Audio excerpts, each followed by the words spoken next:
Shalom, selamat berjumpa kembali dengan saya Windy dalam Inspirasi Batin bacaan hari Minggu tanggal 13 Februari. Saudaraku sekalian, pesan Injil pada hari Minggu ini sungguh sesuatu yang kontroversial. Di mata Tuhan Yesus, orang miskin disebut bahagia, sedangkan orang kaya disebut celaka. Mari kita kupas sebetulnya apa sih pesan Tuhan pada kita melalui bacaan pada hari Minggu ini. Apakah semua orang miskin itu berbahagia atau apakah semua orang kaya itu celaka? Pastinya bukan begitu pesan Tuhan dalam bacaan hari ini. Pertama-tama kalau saya refleksikan adalah bahwa orang yang miskin, orang yang lapar, orang yang dicela, orang yang dikucilkan, orang-orang yang selama hidupnya karena mereka dari golongan yang di bawah, jadi otomatis mereka itu bukan orang yang diperhitungkan. Nah, orang-orang seperti itu tidak punya pilihan. Mereka adalah orang-orang yang secara duniawi itu menderita. Mungkin kalau kita lihat di sekitar kita itu ada banyak orang yang seperti itu ya. Maka gereja itu hadir dalam berbela rasa. Nah, pesan Tuhan Yesus itu adalah memberikan peneguhan bagi mereka bahwa walaupun kita miskin, walaupun kita lapar, tapi kita orang-orang yang berbahagia di mata Tuhan. Kenapa? Karena Tuhan memperhatikan orang-orang yang seperti itu. Orang yang seperti golongan ini adalah orang-orang yang menaruh harapannya hanya kepada Tuhan dalam segala keputusasaan. Jadi Tuhan itu sungguh melihat hati mereka, melihat bahwa mereka menaruh harapan besar dan mereka sungguh menaruh kepercayaan kepada Tuhan. Di dalam kemiskinan secara jasmani, mereka memperoleh harta surgawi. Mereka itu mendapatkan perhatian dan keselamatan daripada Tuhan. Ya, saudaraku, hal kedua yang dikecam oleh Tuhan Yesus itu adalah orang kaya.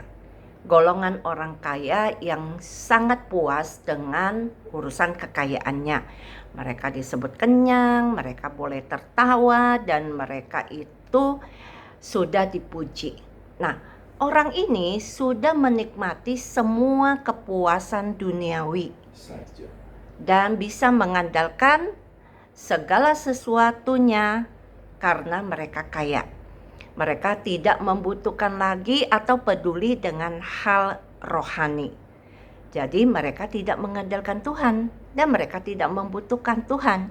Jadi bukan semua golongan orang kaya itu dikecam, tetapi orang golongan ini karena kekayaannya dan mereka sangat bersandar pada kekayaan duniawinya.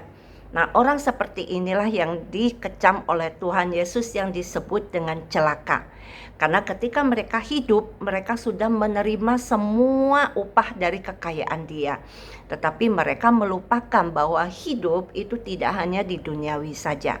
Nanti ketika mereka itu sudah meninggal, seperti bacaan dalam Lazarus dan orang kaya itu, di mana Lazarus sang orang miskin di pangkuan Abraham dan orang kaya itu di tempat yang panas yang membutuhkan pertolongan dari Lazarus. Nah, itu adalah gambaran bagaimana hidup si miskin ketika di dunia yang sangat mendekatkan diri dan sangat menaruh harapannya pada Tuhan, dengan orang kaya yang hidupnya berkecukupan tetapi mereka melupakan hidup setelah kematian, sehingga mereka belum sempat memupuk hidup rohaninya dan tidak mengandalkan Tuhan.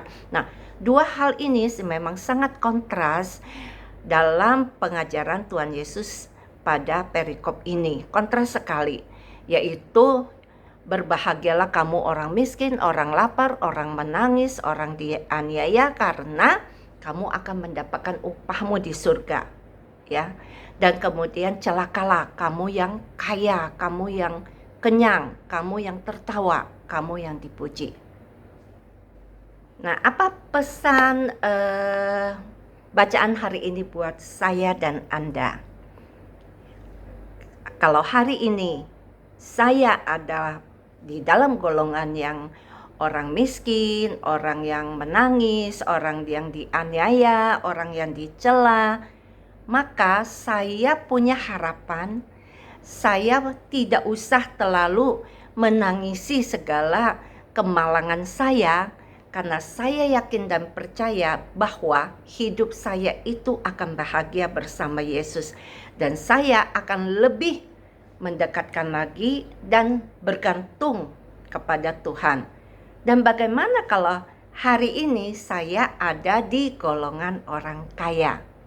Saya dan Anda tahu bahwa kita bisa menjadi orang kaya yang juga berbahagia, orang kaya yang tidak celaka, yaitu hidup kita bersandar pada Tuhan, percayakan semuanya kepada Tuhan, lebih berbela rasa. Semua berkat yang saya dapatkan dari Tuhan akan saya bagikan kepada mereka yang membutuhkan, sehingga baik saya menjadi si miskin yang malang ataupun saya menjadi si kaya, saya tetap pribadi yang berbahagia karena saya yakin upahku besar di surga bersama Tuhan Yesus. Saudaraku sekalian, dalam suasana masih Imlek, belum Cap Gome, saya ingin mengucapkan Kung Si Fat Chai kepada teman-teman yang merayakan. Dan sebentar lagi kita juga akan merayakan Valentine, Hari Kasih Sayang. Selamat merayakan Hari Kasih Sayang bersama dengan orang-orang yang Anda kasihi. Tuhan Yesus memberkati kita semua. Salam lapas.